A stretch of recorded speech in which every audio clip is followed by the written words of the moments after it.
স্বাগত খেলা যোগে আপনাদের সাথে আছি আমি ফাইম রহমান। ম্যাচের আগে উইকেট নিয়ে লুকোচুরি টিম ইন্ডিয়া দেখলেও কানপুরের উইকেট কোনটা টিম বাংলাদেশ এখনো দেখেনি। 22 গজ যেমনই হোক মাঠে টাইগারদের কঠিন পরীক্ষা দিতেই হবে কানপুর টেস্টে। ইনজুরির শঙ্কা থাকলেও প্রথম দিনের অনুশীলনে ছিলেন সাকিব আল হাসান। কানপুর থেকে নাইয়ান বিন জসিমের পাঠানো রিপোর্ট।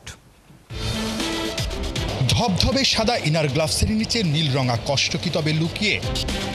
আঙুলের ব্যথা নিয়ে সাকিবকে খেলতে হয়েছে চেন্নাই টেস্টে। দুঃসময় যখন আসে তখন নাকি চার পাশ দিয়ে ছুটে আসে। সাকিবের সময়টা যে খুব একটা ভালো যাচ্ছে না মাঠে আর মাঠের বাইরে। বাঁ হাতে ঝুলে থাকা কালো স্ট্রিপ এখন সাকিবের সবচেয়ে কাছের। এই স্ট্রিপ মুখে নিয়েই নিজেকে মেলে ধরতে 22 গজে রীতিমতো লড়াই চলছে নাম্বার 1 অলরাউন্ডারের। ওই দু চোখের ভাষাই বলে দিচ্ছে ফিরে আসতে সাকিব কতটা মুখিয়ে। সবকিছু ছাপিয়ে কানপুর টেস্টের আগে আলোচনায় সাকিব আল হাসান। সাকিব কি আসলে শতভাগ ফিট আছেন? সাকিব যে আঙ্গুলের ব্যথায় ভুগছিলেন সেটা কি ঠিকঠাক আছে?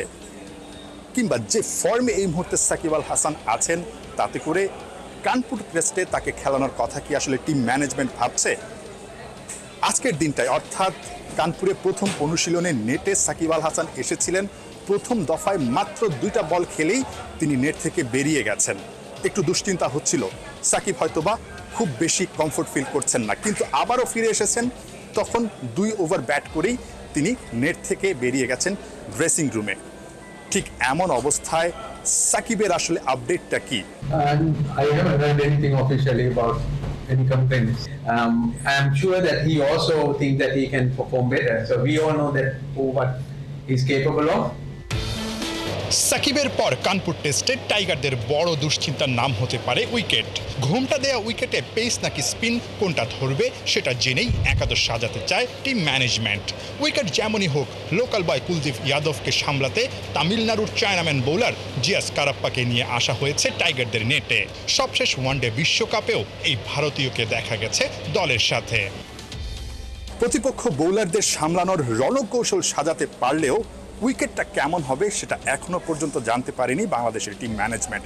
কানপুরে প্রথম দিনের যেই অনুশীলন সেই অনুশীলনে এসে উইকেট দেখলেও ঠিক কোন উইকেটে খেলা হবে সেটা নিয়ে অনেকটা ধোঁয়াশাই থেকে গেছে বাংলাদেশ দল। এখানকার কিউরেটর জানিয়েছেন 2 ধরনের উইকেট আসলে প্রস্তুত রাখা হয়েছে।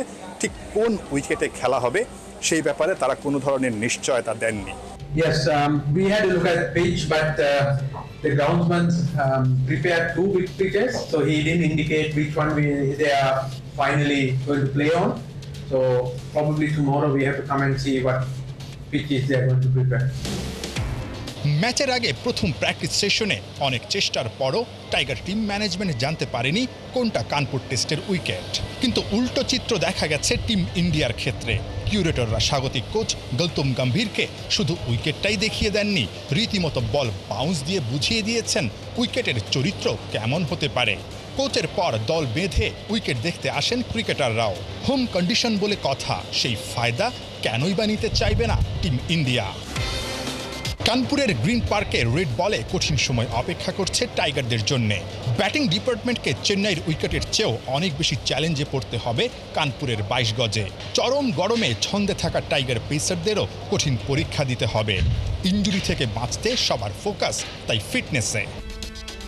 নাহিয়ান বিন জসিম, 71, কানপুর, ভারত।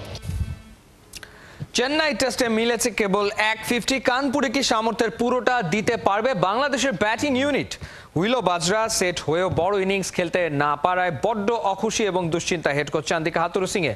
অন্যদিকে ছন্দে থাকা পেসারদের আরও শানিত করতে তৎপর বোলিং গুরু।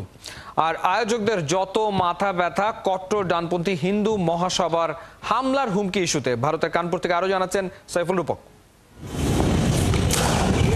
চেন্নাইতে হাসান মাহমুদ ছিলেন বিধ্বংসী। বলের গরমে সুইংয়ে ভড়কে যান রোহিত কোহলিরা। কানপুরে সেই হাসানকেই দুর্বল করে দিচ্ছে প্রচণ্ড তাপমাত্রা। বোলিং গুরুর উপদেশটা মজার, মাথা ন্যাড়া করে ফেললেই চাপটা কমবে, গরম কম লাগবে। টেস্ট ক্রিকেটে দারুণ রিদমেই আছেন হাসান মাহমুদ। আরেক পেসার নাহিদ রানা যে কোনো পিচেই প্রতিপক্ষের জন্য বড় থ্রেট। বাংলার গতি তারকাকে নয়া ভ্যারিয়েশন বাতলে দিলেন pace bowling coach Andre Adams.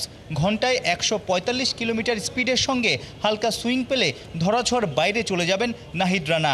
Hasan, Nahid, Taskin, Khaled pace unit নিয়ে চাপটাও কম টিম ম্যানেজমেন্টের। মনে হচ্ছে মধ্যপ্রাচ্যে আছে, কানপুরে নয়।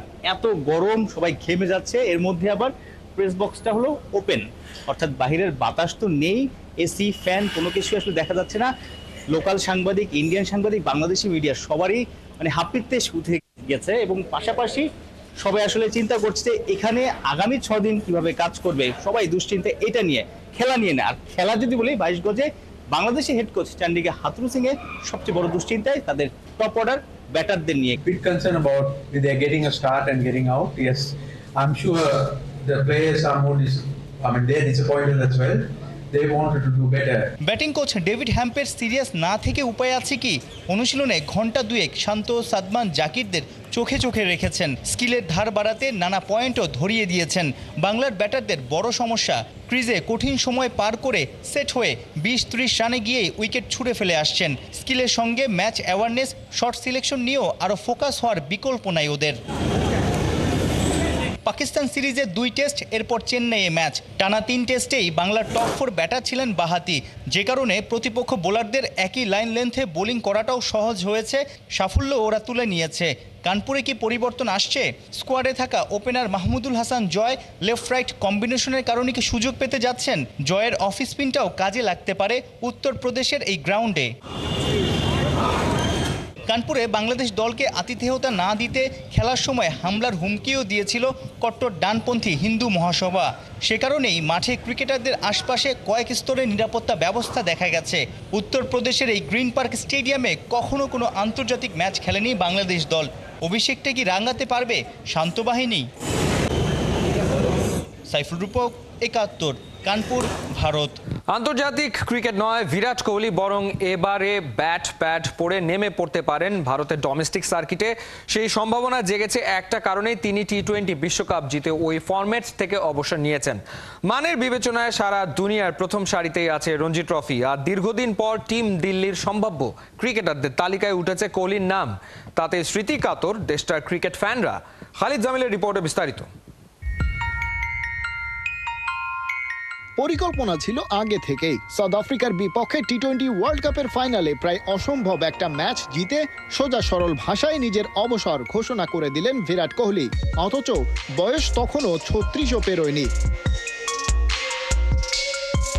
3 ফরম্যাটে খেলার চেয়ে বরং নিজের ওয়ার্কলোড ম্যানেজ করতে চান, সময় দিতে চান পরিবারকে। গুঞ্জন আছে ক্রিকেট ক্যারিয়ার শেষে লন্ডনে স্ত্রী সন্তানকে নিয়ে স্থায়ী আবাস গড়ার পরিকল্পনাও আছে বিশ্বের অন্যতম সেরা এই ব্যাটারের। তাই তো হালের সবচেয়ে জনপ্রিয় ফরম্যাট টি-20 ইন্টারন্যাশনাল থেকেই অবসর নিয়ে নিলেন। অবশ্য এমন একটা সমাপ্তি তো সব ক্রিকেটারেরই স্বপ্ন। বাকিরা আপাতত কোহলি রোহিতকে ঈর্ষা করতেই পারেন। তবে কোহলির ব্যস্ততা কি আদৌ কমছে? প্রশ্নটা উঠছে কারণ সম্প্রতি দিল্লি ডিস্ট্রিক্ট ক্রিকেট অ্যাসোসিয়েশন আসন্ন রঞ্জি ট্রফির জন্য সম্ভাব্য ক্রিকেটারের একটা তালিকা প্রকাশ করেছে, যেখানে নবদীপ সাইনি আর ঋষভ পান্টের সাথে কোহলির নামটা আছে। অথচ সেখানে ইশান্ত শর্মার নামটা মিসিং। ইন্ডিয়ান ন্যাশনাল টিমের অবিচ্ছেদ্য অংশ কোহলি সবশেষ লঙ্গার ভার্সনের এই ঘরোয়া লিগ খেলেছেন সেই 2012 সালে। গাজিয়াবাদে তার দল দিল্লি খেলেছিল উত্তরপ্রদেশের বিপক্ষে। সেই ম্যাচে ডানহাতি এই ব্যাটারের ক্যাপ্টেন ছিলেন বীরেন্দ্র সেহওয়াগ। প্রথম ইনিংসে 14 আর পরেরটায় 43 রান এসেছিল তার ব্যাট থেকে। দুবারই আউট হয়েছিলেন ভুবনেশ্বর কুমারের বলে। কোহলি মোটামুটি রান করলেও তার দিল্লি ম্যাচটা হেরেছিল 6 উইকেটে। ভারতীয় ক্রিকেট দলের নিয়মিত সদস্য হওয়ার আগে কোহলির ডোমেস্টিক ক্রিকেট ক্যারিয়ারও ছিল সমৃদ্ধ। 23 ম্যাচ খেলে রান করেছেন 1600-র কাছাকাছি, গড় 50+। তবে সম্ভাবনা থাকলেও আরও একবার বিরাট কোহলিকে রঞ্জি ট্রফিতে দেখা যাবে কিনা তা নিশ্চিত বলা যাচ্ছে না এখনই। কারণ অক্টোবরের 16 থেকে নিউজিল্যান্ডের বিপক্ষে সিরিজ খেলতে নামবে ভারত, আর রঞ্জি ট্রফি শুরু হবে একই মাসের 11 তারিখ থেকে। তাই কোহলির দিল্লির হয়ে ওপেনিং ম্যাচ খেলার সম্ভাবনা নেই বললেই চলে। তবে নভেম্বরের 13 তারিখ থেকে ঝাড়খণ্ডের বিপক্ষে দেখা যেতে পারে তাকে, কারণ ওই সময় সাউথ আফ্রিকার সাথে ভারত খেলবে টি-20 সিরিজ, যে ফরম্যাটকে বিদায় জানিয়েছেন ক্রিকেটের দ্য কিং। খালিদ জামিল, একাত্তর। কখনো কখনো খেলাধুলার অঙ্গনই হয়ে ওঠে প্রতিবাদের বড় মঞ্চ। দাবা অলিম্পিয়াডে বাংলাদেশের গ্র্যান্ড মাস্টার এনামুল হোসেন রাজীব ইসরায়েলের সাথে ম্যাচ বয়কট করেন। কোনো বড় শাস্তির তোয়াক্কা না করে ইসরায়েল আগ্রাসনের প্রতিবাদ জানিয়েছেন। বুদাপেস্ট থেকে দেশে ফিরে কথা বলেছেন অর্ণব বাপির সাথে। ইসরায়েলি বর্বর আগ্রাসনে অসংখ্য মানুষের জীবন হয়েছে বিপন্ন। ফিলিস্তিনিদের কত প্রিয়জন যে বোমার আগুনে ঝলসে কেবল সংখ্যা হয়ে গেছে তার ইয়াত্তা নেই। যারা নিজেদের ব্যথা আড়াল করে অন্যের পাশে দাঁড়াতে পারে তারাই তো আসল লড়াকু। বোমায় ফিলিস্তিনি ঝলসে গেলে বাংলাদেশেরও বুক পড়ে। গাজার কান্নার অনুরণন বাজে লাল সবুজের বাংলার বুকেও। বুদাপেস্টে দাবা অলিম্পিয়াডের 10ম রাউন্ডে ওপেন বিভাগে ইসরায়েলের বিপক্ষে ম্যাচ বয়কট করেছিলেন গ্র্যান্ডমাস্টার এনামুল হোসেন রাজীব। ইউক্রেন যুদ্ধের কারণে রাশিয়াকে ব্যান করা হয়েছে, তাই আমি মনে করি যে একই কারণে ইসরায়েলকেও ব্যান করা উচিত, অথবা রাশিয়াকে খেলতে দেওয়া উচিত। যে কোনো একটা পলিসিতে আমি মনে করি যে তাদের থাকা উচিত আর কি। তো যেহেতু তারা দুই ধরনের পলিসি নিয়েছে, যে ইসরায়েলের সঙ্গে একরকম, তারপর রাশিয়ার সঙ্গে একরকম, আর ইসরায়েল প্যালেস্টাইনে কি করছে এটা সবারই জানা। তারা প্রায় 40,000-এর উপরে মানুষ মেরেছে এবং সাধারণ জনগণ যারা শিশু তাদেরকে হত্যা করেছে। তো এটা কোনোভাবেই তো অবশ্যই মেনে নেওয়া যায় না। তো সে কারণেই আর কি আমার প্রতিবাদটা ছিল। এই প্ল্যাটফর্মে এরকমভাবে প্রতিবাদ করার জন্য তো একটা সাহস দরকার হয়, কারণ আপনার এগেনস্টে তো ইন্টারন্যাশনাল দাবা ফেডারেশন কোনো একটা স্টেপ নিতে পারে। সেই সাহসটা আপনি দেখালেন কিভাবে?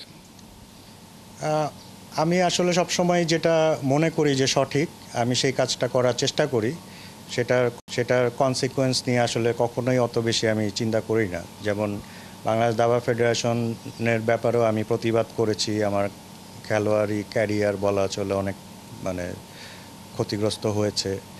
তো এখানে আমি মনে করেছি যে আমার এটা করা উচিত। যে আগ্রাসন ইসরায়েলটা দেখাচ্ছে সেটা কোনোভাবেই কাম্য নয়, সেটাই তো। সেটা তো অবশ্যই। এখন যে কোনো আগ্রাসনই বা যে কোনো মানুষ যেখানেই মৃত্যুর সম্মুখীন হচ্ছে পলিটিক্যাল কারণে, আমি কোনোটাকেই সাপোর্ট করি না। বাংলাদেশের মানুষেরও কিন্তু আপনার প্রতি একটা সমর্থন মিলেছে। অবশ্যই এটা আমার জন্য একটা বড় সাপোর্ট, কারণ যেটা বললেন যে এটা অবশ্যই একটা বোল্ড ডিসিশন যে আমি এখানে খেলবো না, প্রতিবাদ করছি। কারণ আমি বলতে পারি যে আমি আমার ক্যারিয়ারে কখনো কোনো টুর্নামেন্ট থেকে নাম উইথড্র করিনি। আমি কোনো প্লেয়ারকে কোনো দিন ভয় পাই না, হারার ভয় আমার মধ্যে নেই কখনো। হ্যাঁ, আমি সবসময় খেলা চালিয়ে গেছি, এটাই আমার সবসময় মোটো। তো সেখানে এসে আমি যেহেতু এরকম একটি ডিসিশন নিয়েছি এবং পরবর্তীতে যখন দেখেছি যে না, দেশের মানুষজন আমার পক্ষে সমর্থন দিয়েছেন, তারা অবশ্যই সেটা আমার জন্য একটা বড় পাওয়া ছিল এবং আমি তাদেরকে ধন্যবাদ জানাই তাদের এই সাপোর্টের জন্য। অবশ্যই এই সাহসী সিদ্ধান্তের জন্য ধন্যবাদ।